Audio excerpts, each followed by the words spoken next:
All right, let's jump right in. Today, we're going to pull back the curtain on a seriously powerful tool for anyone who has to make sense of numbers, SPSS. We're going to demystify it, break it down, and show you exactly how it turns a jumble of raw data into real, solid answers. You know that feeling, right? Like you're just drowning in a sea of numbers and spreadsheets. You have a hunch that the answers you need are buried in there somewhere, but figuring out how to actually find them feels, well, impossible. It's a super common problem, but there's a tool designed to fix exactly that.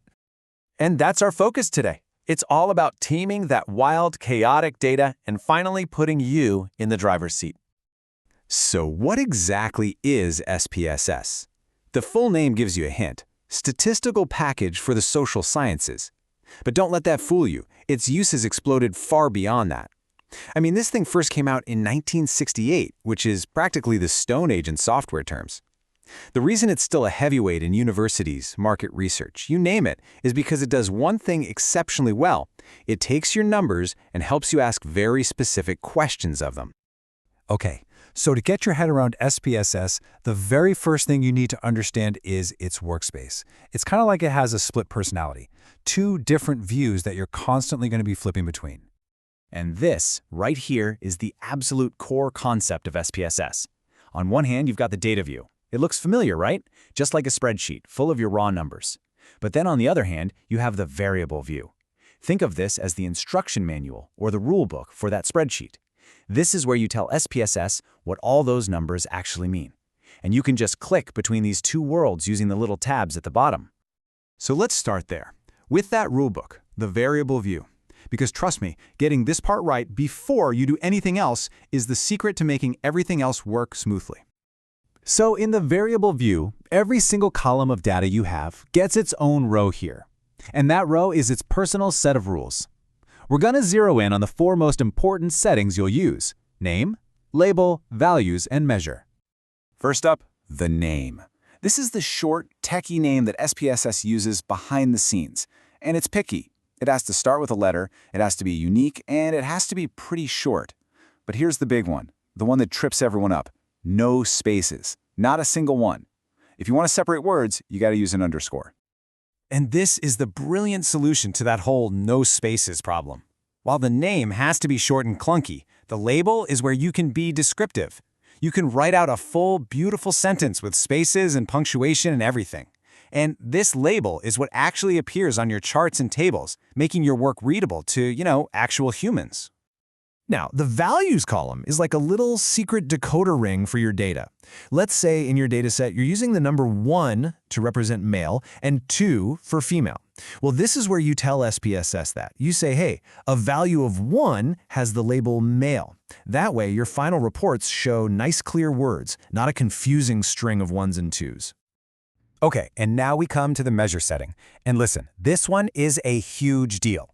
It tells SPSS what kind of data it's looking at, which then determines what kind of math you can do. Scale is for real, continuous numbers, like age or income. Nominal is for categories that have no order, like favorite color or city of birth. And ordinal is for categories that do have a logical order, like disagree, neutral, agree. Getting this right is what stops you from making a silly mistake like trying to calculate the average gender. It's absolutely crucial. Phew. Okay. So once that rulebook is all set up and your data is clean, now we get to the fun part. Let's look at the basic toolkit you'll use to actually explore your data. These 5 tools right here are pretty much the building blocks for everything else you're going to do. You can rearrange your data with sorting, create new groups with recoding, get quick stats with summarization, zoom in on a specific subgroup with selection, and even create brand new information from scratch by computing new variables. Let's make this real. Take recoding. It's incredibly useful. Imagine you have a list of everyone's exact age, but what you really want to analyze are age groups. Well, you can tell SBS to take that age variable and create a new one called age_group. Then you just give it the rules. Anyone 20 or younger gets put in group 1, ages 21 to 25 go in group 2, and so on. Just like that, you've transformed a messy, detailed variable into something clean and useful.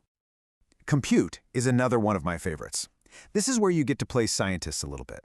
It lets you invent entirely new variables using math. For instance, maybe you've collected data on age and how many sugary drinks people have a week. You could create a totally new variable, like a sugar-to-age ratio, by just telling SPSS to divide one number by the other. This lets you create custom scores and indexes that are unique to your research question. So why are we going through all this setup? Why learn these tools? Because this is how we get to the payoff. This is how we start answering real, meaningful questions with our data. This is where the rubber really meets the road. Let's say you want to know if parking attitudes are different between students. You'd use summarization to compare their average scores. Or what if you want to see if a new Python learning aid helps people who have low experience? First, you'd use selection to filter your data to only include that beginner group. Then you'd use summarization to compare their scores. See how you start combining these basic tools to tackle more complicated questions? So, let's boil it all down. What do you absolutely need to remember? First, the two faces of SPSS: data view for the raw numbers, variable view for the rules. Second, defining your variables correctly is everything, especially getting that measure setting right. And finally, getting comfortable with those 5 basic tools: sorting, recoding, summarization, selection, and computing gives you the power to start exploring almost any dataset. And that brings me to a final thought. The world around us is just swimming in data. Not just in spreadsheets, but in news headlines, customer reviews, our own daily habits. The real skill isn't just knowing how to click buttons in a program like SPSS, it's learning to see the hidden structure in all that chaos. So next time you see a statistic, ask yourself, okay, what are the variables here? What's the real question being asked? And how can I even begin to find an answer? Learning to think this way doesn't just give you a new skill, it gives you a whole new way of seeing the world.